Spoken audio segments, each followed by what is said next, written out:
নমস্কার সবাইকে, আমি চম্পা। আমার নতুন আরও একটা ভিডিওতে তোমাদের স্বাগত জানাই। বন্ধুরা, আজকে আমি তোমাদের সঙ্গে শেয়ার করব চিকেন কষা। স্কিপ না করে আমার পুরো ভিডিওটাই দেখো, আশা করি তোমাদের ভালো লাগবে। কড়াইতে আমি তেল বসিয়ে দিয়েছি, মাংসগুলো সুন্দর করে ভেজে নেব।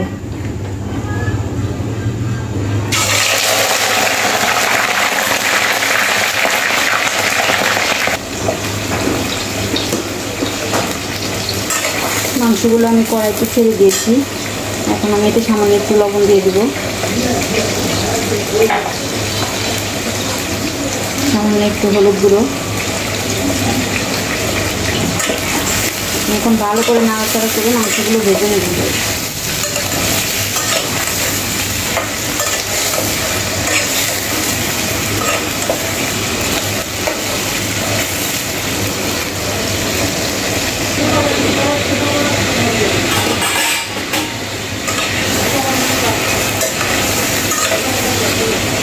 মাংসগুলো আমার ভাজা হয়ে গেছে, এখন আমি নামিয়ে নেব। আর এখানে আমি এক টুকরা লেবুর রস দিয়ে দিচ্ছি। যেহেতু পোলট্রি মুরগি, এতে কিন্তু কোনো গন্ধ থাকবে না, আর খেতে আশা করছি ভালোই লাগবে।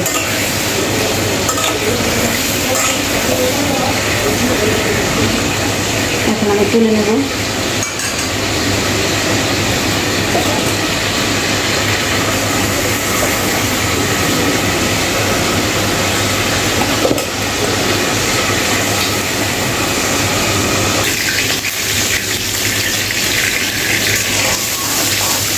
আরেকটা কড়াই বসিয়ে তেল দিয়ে দিয়েছি। এখন আমি ফোড়নে দিয়ে দেবো গোটা তেজপাতা, গোটা জিরে,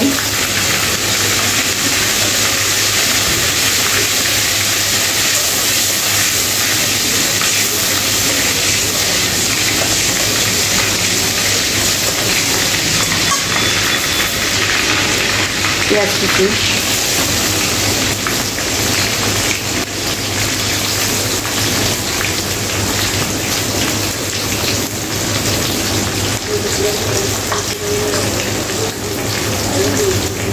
রসুন কুচি,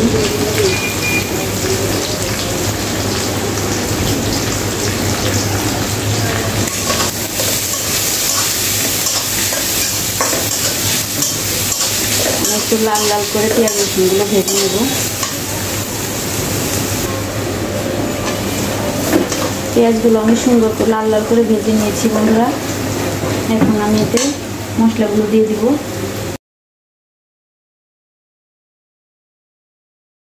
দিয়ে দিচ্ছি জিরে বাটা, আদা বাটা, ধনিয়া গুঁড়ো, হলুদ গুঁড়ো, শুকনো লঙ্কা গুঁড়ো।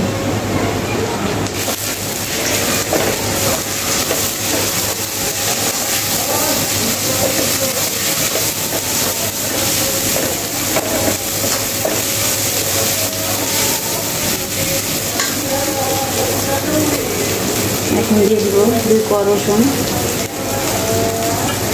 সাথে দিয়ে দিব ভেজে রাখা মাংসগুলো।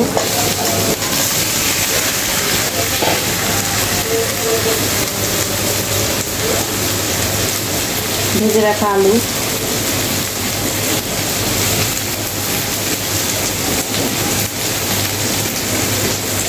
আর কয়েকটা চেরা কাঁচা লঙ্কা।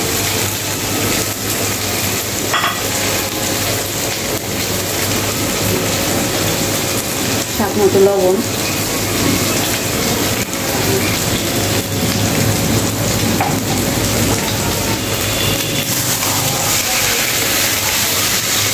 ভালো করে নাড়াচাড়া করে মাংসটাকে কষিয়ে নেব।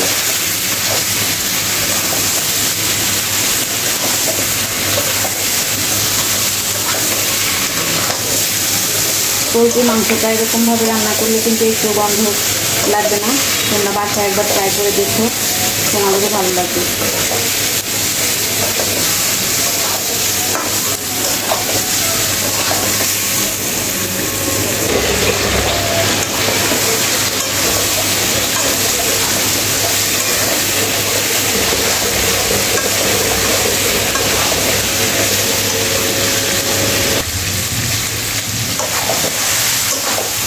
মাংসগুলো আমি মশলার সঙ্গে খুব সুন্দর করে কষিয়ে নিয়েছি। এখন আমি একটু ঝোলের জন্য পরিমাণ মতো জল দিয়ে দিব।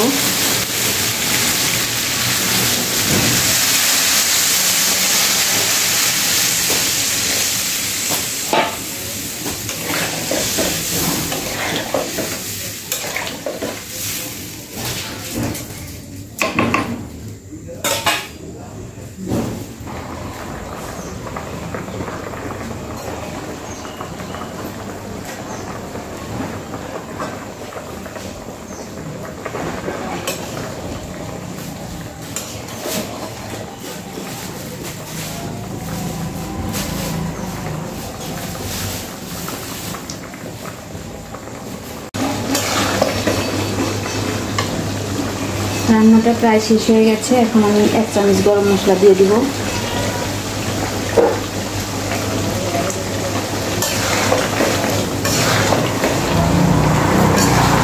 তোমরা যারা আমার ভিডিওগুলো দেখো, তোমাদের প্রত্যেকের সুস্থতা কামনা করে আমি আজকের মতো এখানে বিদায় নিচ্ছি। তোমরা সবাই ভালো থেকো, সুস্থ থেকো আর আমাদের চ্যানেলটির পাশে থেকো।